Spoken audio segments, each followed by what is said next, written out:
Eu já falei sobre Lean Six Sigma, conceitos básicos, como eliminar desperdícios e até como calcular o nível Sigma de um negócio, de um processo, né? Estatística básica. Se você ainda não assistiu esses vídeos, né?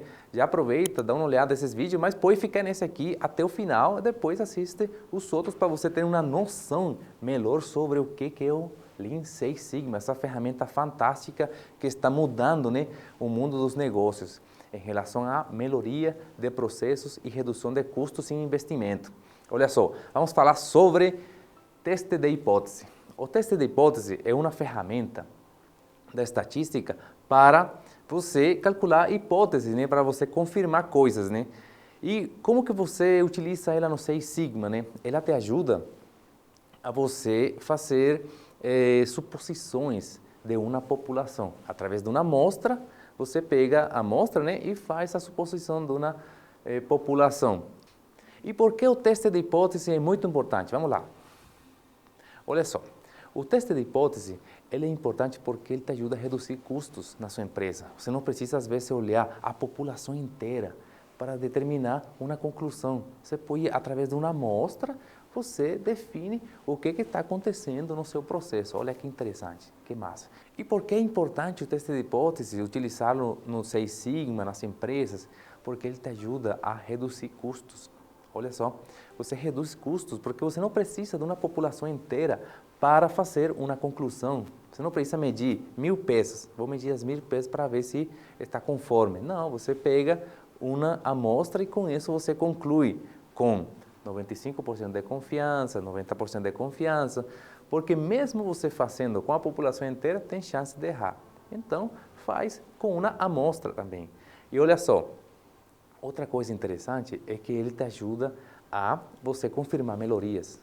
Você fez uma mudança no seu processo, você fez uma manutenção de uma máquina e aí você confirma a melhoria. Mudou, não mudou, certo? E não apenas falar, não, ficou diferente. Não, eu comprei essa peça aqui para o equipamento que vai melhorar em X%. Melhorou mesmo? Então vamos confirmar com teste de hipótese. Então vamos lá. É uma suposição de um parâmetro da população. Isso que é o conceito de teste de hipótese.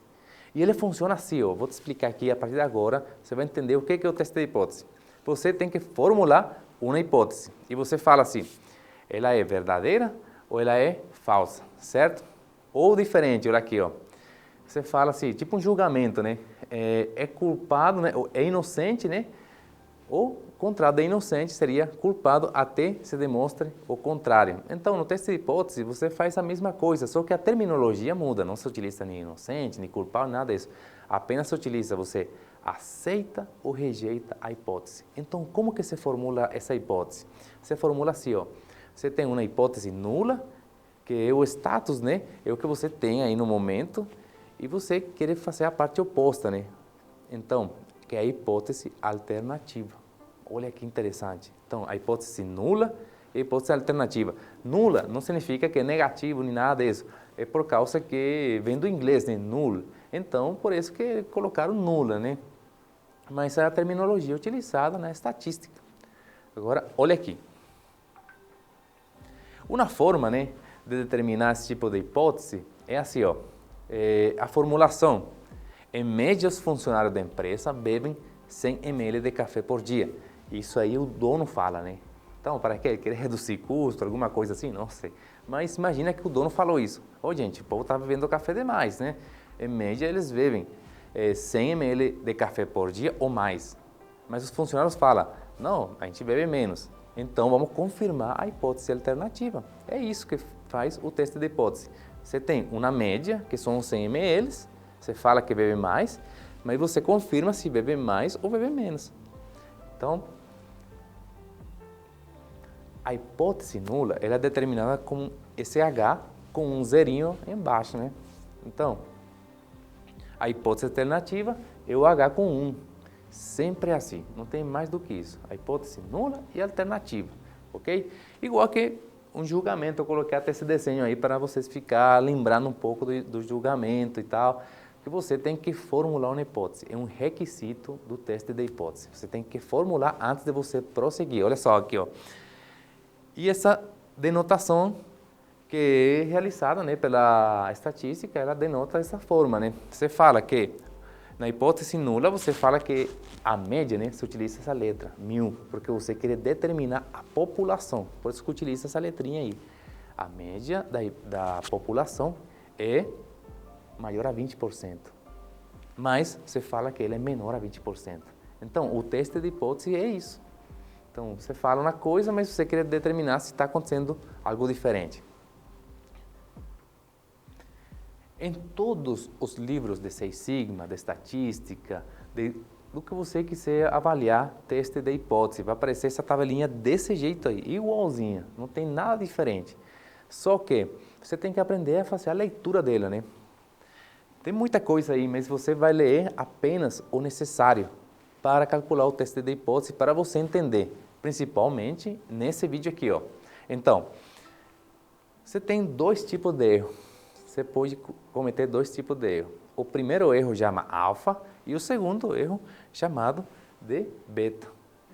O que é o primeiro erro? O primeiro erro é quando você tem a hipótese, né, ela é verdadeira, a hipótese nula é verdadeira, mas você fala que é falsa. Então você tem esse erro aí para cometer. Outro exemplo assim, de fazer, por exemplo, você tem umas peças, né, e você fala que a peça está com defeito, sendo que ela está ok. Então, é um erro que você pode cometer. E esse erro é chamado de alfa. Geralmente, é um erro de 5%, de 10% que você faz, né? E o erro tipo beta é um erro que é o contrário. Você fala que a peça está boa, quando na verdade ela está com problema. Então, é um erro assim, que ele afeta muito o cliente, o consumidor. E o erro alfa afeta seu processo, que você vai retrabalhar coisas que tá boa, né? E o oposto que é a confiança. Olha aqui, ó. O oposto de alfa, o oposto de um erro é confiança. E o oposto do erro tipo 2, né? É confiança também, mas na estatística é denominado como poder, né? Power, ok? Então, aqui, vamos focar somente no erro tipo alfa, que é a chance de você rejeitar a hipótese nula quando a verdade ela é verdadeira, certo? Então, esse erro que acontece? Você tem essas distribuições aqui. Essa distribuição inicial, você utiliza quando ela é diferente. Quando você fala, não, eu acho que é 30 ml. Não, é diferente de 30, ok. Na segunda distribuição, você utiliza quando é maior. Eu acho que é maior que 20%. Então, você utiliza essa distribuição. E a terceira distribuição, você utiliza quando é menor, certo? Quando você quer confirmar sua hipótese alternativa, está falando que o valor é menor do que esse valor que você está planteando na hipótese nula. Como que funciona isso aí? É um pouco confuso nesse início, né? Mas no exemplo vocês vão entender completamente o que eu estou falando, tá? Não vai fazer com amostras superiores a 30 unidades, porque acima de 30 é o teste anterior, que é o teste tipo Z. Esse aqui é o teste T. E aqui, ó, o processo afirma que seu processo lá, afirma que você entrega 30 ml, sei lá, de qualquer coisa. Seu processo afirma qualquer coisa. Aí você tem que ter um número contínuo, ok?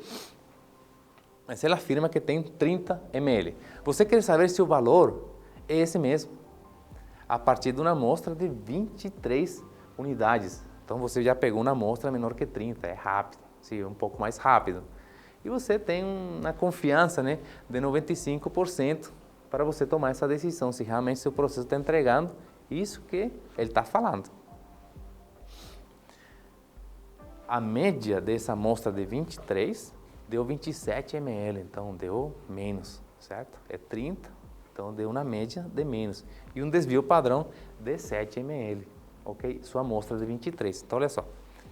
Então, uma amostra de 23 para valores menores a 30, certo? Sempre para valores menores a 30. E aí você formula a hipótese. Então, a sua hipótese está falando que a população tem 30, certo? 30 ml. E a hipótese alternativa fala que é diferente, que é outro valor. ou mais ou menos. Se é mais, tem que reduzir custo. E se é menos, você está entregando problema para o cliente, talvez, ou está tendo que retrabalhar lá, ok? Agora vamos calcular o T, certo? Então, no cálculo de T, somente substituir na fórmula e você tem um T de menos 2,055. Esse valor de T.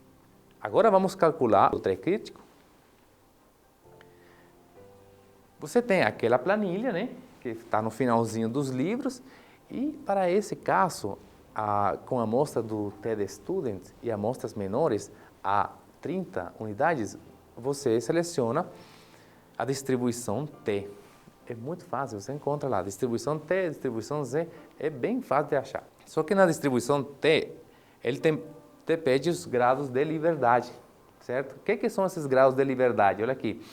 Os graus de liberdade é nada mais que sua amostra menos 1. Então, você pegou uma amostra de 23, então é 22, né? O grau de liberdade. Você pegou uma amostra de 19, então é 18. É mais ou menos, é isso aí, praticamente. E aqui, o alfa, que é 0,025, lembra? Você quer saber se é diferente. 0,25 de um lado, 0,25 do outro lado. Em total, 5%. E a confiança, 95%. E também utilize a fórmula, né? Não quer utilizar a planilha? Então, utiliza a fórmula lá no Excel. Ok?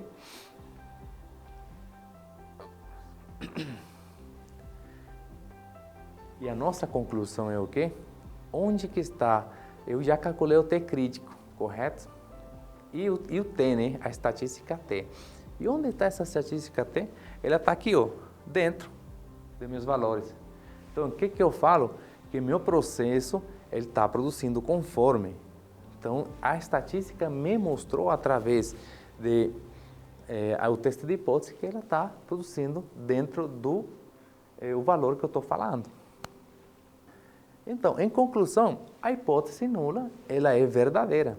Ela está me falando que realmente os valores estão em 30 ml. E as diferenças? Eu deixei essa parte para o final, porque se começa no início aí já fica mais difícil de entender. Mas no final, a diferença entre os dois testes, olha aqui, ó. Teste de Student é a mesma fórmula, apenas muda, né, o desvio padrão, que é de uma amostra, e o desvio padrão, que é da população. Aqui, ó, amostras menores a 30 e amostras maiores a 30 unidades.